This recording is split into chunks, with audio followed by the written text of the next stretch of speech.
এখানে কি হয়? লড়ে। হ্যাঁ, লড়ে না এটা? এই যে লড়ে। কয় বছর হয়েছে বাবা এটা? দাদা 1 বছর হয়েছে। গত বছর রমজান 90 অ্যাক্সিডেন্ট হয়েছে। গত বছর রমজানে আমার দাদা কি 90 অ্যাক্সিডেন্ট হয়েছে। কি অ্যাক্সিডেন্ট বাবা? সিএনজি এর টাটা দিছে জায়গা। CNG accident. তারপর কি চিকিৎসা করছেন দাদা? বনাজি, বৌদ্ধ দিয়ে বনাজি করছেন। আহা! ও, শোনো শোনো শোনো। তা গরিব মানুষ সরকারি হসপিটাল কেন আছে দাদা?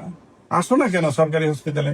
এই যে 1 বছর যাবত আপনি যে কষ্ট পাচ্ছেন, কোনো দরকার ছিল? এই যে পান হাত নড়তেছে, তার স্টেবিলিটি নাই, এই যে একটা হাত দিয়ে একটা অংশ এখানে চলে আসছে, কটকট করতেছে, আপনার কি ইচ্ছে হয় না যে আপনি একটু সরকারি হসপিটালে দেখান? আপনি আজকে 1 বছর পরে এখন আজকে আমাদের কাছে আসছেন। কয়বার লাগাইছেন আপনি বনাজি ওষুধ? হ্যাঁ হ্যাঁ, অনেকবার লাগাইছেন। তাহলে কত টাকা খরচ করছেন দেখেন। দাদা কথা শুনেন, আপনাকে বলা হয়েছে মেডিকেলে অপারেশনের জন্য, আর আপনি বনাজি করতেছেন এবং এই হাত এভাবে ঘুরাই নিয়ে আসতেছেন। হইলো আজকে 1 বছর যাবত যে আপনি কষ্ট পাচ্ছেন, আপনার কি মনে হয় না যে একটু সরকারি হসপিটালে যায়? হ্যাঁ, এই যে অপারেশনটা যদি করে নিতেন, এখন কি আপনি খারাপ থাকতেন? আমার কষ্ট লাগে, তোমরা কেন এই ভুলগুলো করো?